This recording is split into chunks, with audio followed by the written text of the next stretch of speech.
কেমন দেখলেন, আপনি কতটুকু সন্তুষ্ট অ্যাক্টিভিটি?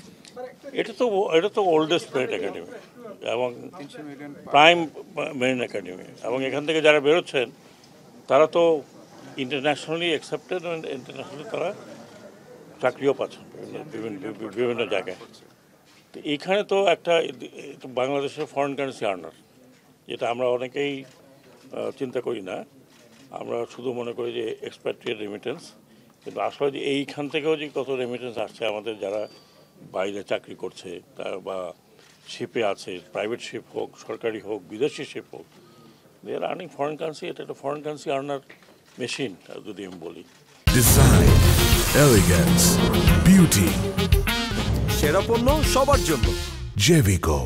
এইখানে যেটা আমি এ পর্যন্ত শুনলাম দেখলাম, কিছু অ্যানোমালি আছে রিক্রুটমেন্টের অন্যান্য বিষয়ে, সেগুলো আমরা বলেছি যে যেহেতু এগুলো অনেকদিন থেকে পুঞ্জীভূত হয়ে আসছে, তো আমাদেরকে দেখতে হবে, যেটা আমি মনে করি যে এইখানে স্ট্যান্ডার্ড মাস্ট বি মেনটেইনড, যাতে তার এই স্ট্যান্ডার্ড নিয়ে কোনো কথা না ওঠে। তো সেইটাই মুশকিল হলো যে এখানে অনেক সমস্যা আছে, সমস্যা নাই কোথাও, দুনিয়াতে সব জায়গায় সমস্যা থাকে।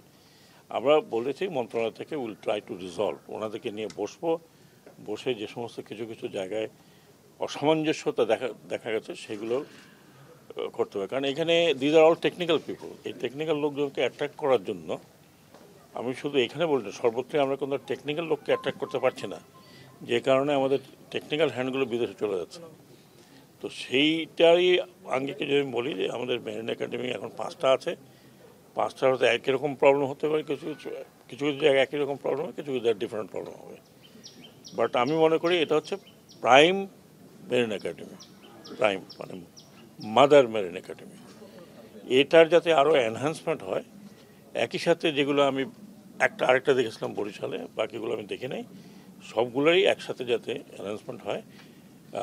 আর যেটা মাদার মেরিন একাডেমি, এটার উপর ফোকাস সবাই থাকবে। তো এটা আলাপ করলাম যে কীভাবে এটাকে আরও এনরিচ করা যায়, এবং ওনাদেরকে বলেছি যে আমরা আলাদাভাবে মেরিন একাডেমি নিয়ে বসবো, এবং এখানে আমার পুরনো মেরিনেরও আসছিলেন, সবাই একটা মতামত নিয়ে কোথায় সমস্যা, রিক্রুটমেন্ট সমস্যা কি না, রিক্রুটমেন্টটাকে আরও ভালো করা যায় কীভাবে, এগুলো আলোচনা হয়েছে।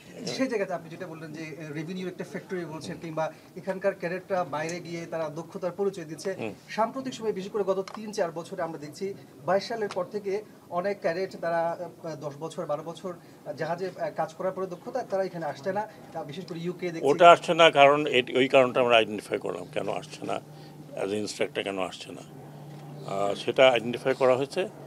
সেটা আমি বললাম যে আমরা গিয়ে বসে হোলিস্টিক্যালি দেখব যে এই প্রবলেমগুলো 22-এর পরে থেকে কেন হলো, 22-এর আগে কেন হলো না, 22-এ এমন কি ঘটলো যে এই প্রবলেম তৈরি হয়েছে। সেটা ওনারা বলছেন না, এটা 22-এর থেকে আরও পুরনো উদ্ধৃতি দিয়ে রেফারেন্স দিয়ে এটা করা হয়েছে।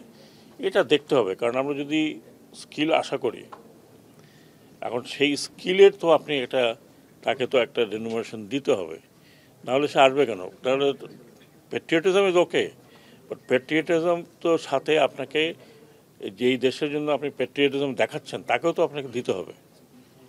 কারণ যদি মনে করেন যে আমি ওনাকে আরও 100 টাকা দিলে উনি আমাকে 200 টাকা দেবেন, তো I have to invest, this N investment. এই ইনভেস্টমেন্টের কারণেই তো নতুন প্রোডাক্ট বেরোচ্ছে এবং তারা বিদেশে যাচ্ছে। এখন এখানে যদি লোকই না থাকে, 4 জন 5 জন 9 জন 10 জনকে দিয়ে চলে, তো একটা একাডেমি, এত বড় একাডেমি 10 জন লোক দিয়ে চলতে পারে না।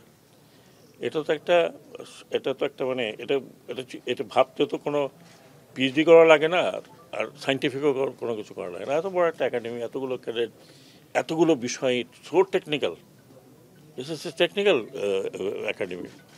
তো আমরা বলেছি যে আমরা দেখব, আজকে 2 দিন ধরে আমি জানি না কত কিছু নোট করেছি আমরা। আমার সিনসিয়ার এফোর্ট হবে যে সবগুলোকে অ্যাডজাস্ট করা, কতটুকু করতে পারবো ওটা তো আমার হাতে সব নাই। আই ক্যান ফরওয়ার্ড এবং আই ক্যান পুশ, আমি এটুকু করতে পারবো। আমি ব্যক্তিগতভাবে বলেছি যেখানে যেখানে অন্যরা না যায় আমি যাব। একটা স্যার লাস্ট একটা প্রশ্ন স্যার, অনেকেই অভিযোগ রয়েছে যে দক্ষ এখানে কর্মকর্তা থাকার পরও নতুন যে একাডেমিগুলো হচ্ছে সেখানে পেশনে প্রধান এবং কর্মকর্তা নিয়োগ দেওয়া হচ্ছে, এটি নিয়ে স্যার একটা অভিযোগ দেখেন রয়েছে। দেখেন ওনারা দক্ষ হতে no doubt about it, but যদি কম্বিনেশন হয়, আমি একটা এক্সাম্পল দিই। এই যে আগুনটা লাগলো পরশু, এখানে কেনই এতগুলো কোঅর্ডিনেশন হতে পারলো? বিকজ অল দিস যতগুলো সংস্থা আছে সেই সংস্থাকে টেনে আনার মতো লোক তো দরকার হবে। আমি তো পারতাম না, আমার কথা কেউ শুনতো নাকি? ও বলতো যে না স্যার অমুককে জিজ্ঞেস করি, না স্যার জিজ্ঞেস করি, অমুককে জিজ্ঞেস করি। একটা কোঅর্ডিনেশনের ব্যাপার আছে, আর দক্ষতার ব্যাপার আছে। ইট ডাজ নট মিন যে ওনারাই একমাত্র দক্ষ। আমার ছেলে তার থেকে ভালো লোক নিয়ে আসেন, আই উইল রিপ্লেস। একটা নাম বলেন যে অমুক ই ক্যান রান, বলেন। আপনারা তো অনেক বিজ্ঞ, অনেক দুনিয়া ঘুরতেছেন।